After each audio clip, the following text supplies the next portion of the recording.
Oi, meus amores, tudo bem? Ó, eu achei interessante esse caso dessa cliente, mais ou menos 2 meses, 3 meses atrás. Ela veio fazer um teste de mecha e eu encontrei a pele dela diferente. É uma cliente já antiga e eu vi essas manchinhas na pele, um pouco mais irritada na época. E eu decidi fazer o teste alérgico, né? Porque como eu já era uma cliente antiga, ela nunca apresentou esse tipo de aspecto na pele dela, na nuca, orelha. E eu decidi colocar a progressiva tanto no pescoço dela como atrás da orelha. E nesse teste alérgico, simplesmente assim que eu apliquei o produto, a orelha dela já inchou. Então, pode ser um fungus, pode ser qualquer problema de pele que tem que ser cuidado para depois fazer uma química. Na época eu não fiz, claro, né? Ela queria muito, mas eu não fiz porque a alergia dela estava estava um grau muito forte. A partir do momento que você aplica o produto e já em sequência ele já causa alergia, então você de hipótese alguma deve aplicar qualquer tipo de química, tanto progressiva como botox. Então, depois de um tempo, ela foi na dermatologista, fez os usos lá das medicações, né? Fez os tratamentos direitinho e voltou para refazer o teste, que foi o que eu apresentei aí no início do vídeo. Esse teste apresentou já um pouco menos, na verdade, de alergia. Apresentou sim um pouco de alergia, mas bem menos do que anteriormente. E apresentou um pouco mais na orelha. Então, eu decidi fazer um botox, mas vocês vão observar na aplicação dessa aplicação do botox que a todo momento eu tive cuidado para realmente aplicar de uma maneira que não caísse nenhum tipo de resíduo na nuca ou no couro cabeludo dela.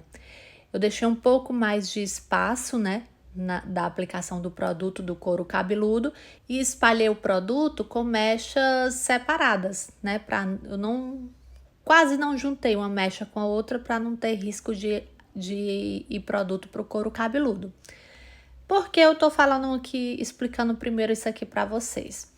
Porque é muito comum a gente não fazer o teste alérgico. Geralmente a gente se atenta e se apega só no teste de mecha, né? E tipo, eu não tenho também costume de fazer os testes alérgicos. Até porque os produtos progressivas ácidas são produtos, né? Quando você trabalha com a marca confiável, é um produto confiável. Mas às vezes a pele está numa sensibilidade, em um problema que ela realmente não pode ver determinadas químicas e isso pode ser mais prejudicial aí para a cliente. Então, quando vocês receberem uma cliente e ver que a pele está diferente, a cor da pele, se tem alguma manchinha, vermelhidão, enfim, se vocês observarem isso atrás da orelha, por volta da cabeça, né, na nuca, vocês aplicam o teste de pele. Porque já pode ser um início, né, já pode ser um indício de alerta, se você encontrar algum tipo de manchinha ou vermelhidão. Outra opção é você fazer em todas as clientes, né? Mas geralmente a gente não faz isso, então vocês podem ficar bastante atento nisso. Se a cliente apresentar algum tipo de sensibilidade na pele, às vezes descascando atrás da orelha, na nuca, ou então manchinhas como se fosse pano branco, né? Como se fosse, mas não é, viu, gente?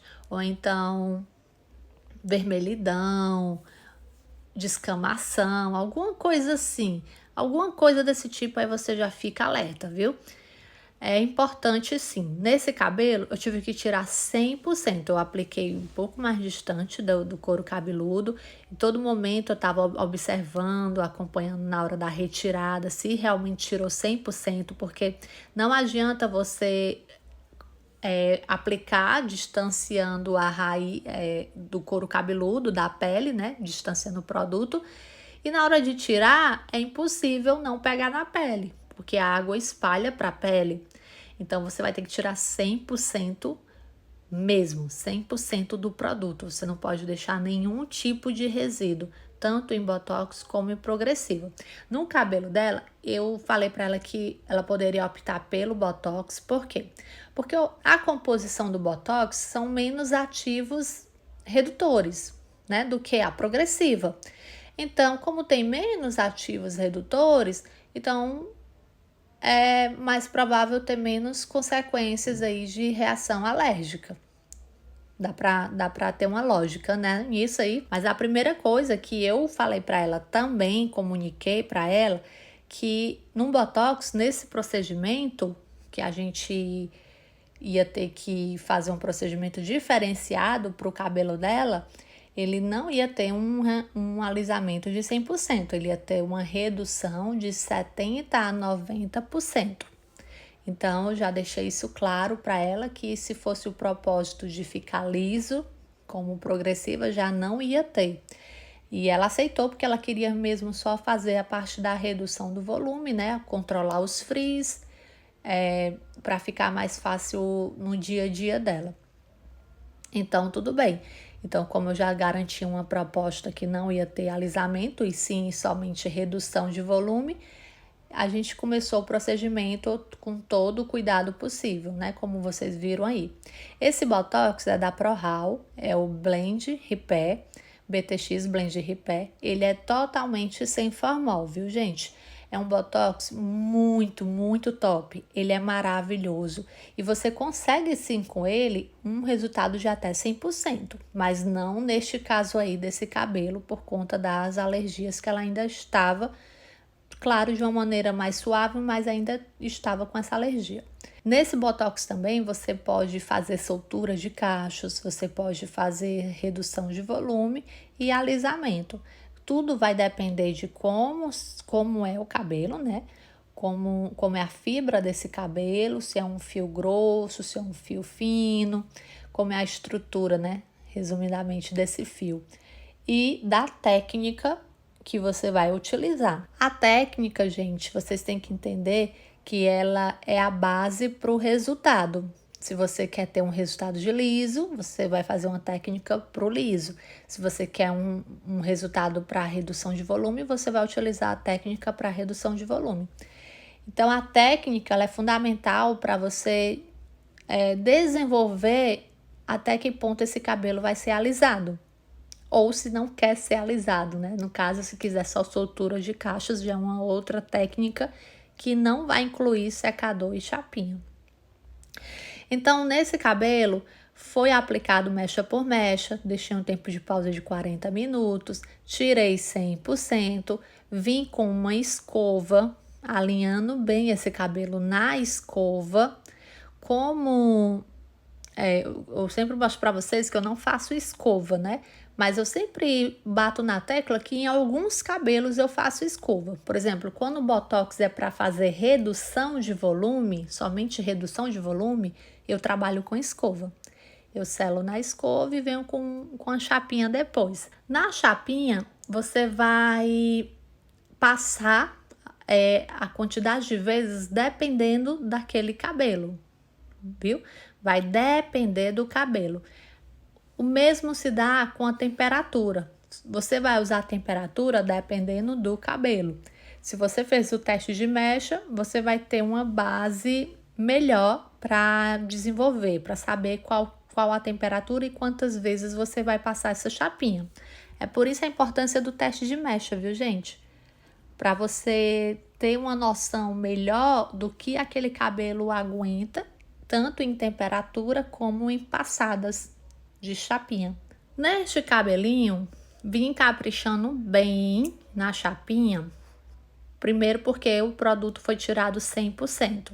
Então, quando o produto é tirado 100%, a gente tem que caprichar bem mais, né?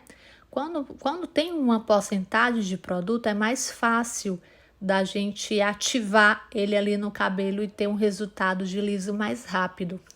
Por mais que for uma porcentagem pouca, por mais que só tiver 10%, fica mais fácil do que não ter nenhuma porcentagem ali de produto, né? Então, assim, você Como eu tirei 100%, eu vim caprichando melhor aí na escova e na chapinha. E esse foi o resultado do cabelo. Eu não molhei esse cabelo, por quê? Porque não tenho necessidade de molhar quando eu tiro 100% do produto. Mas a cliente já mandou a mensagem, lavou em casa e ela amou o resultado. Deu mais ou menos um resultado aí de 90% de redução. Ela disse que ficou quase liso. Então, foi cumprido a nossa meta, né? Então é isso, meus amores. Essa foi a dica. Até a próxima dica. Beijão!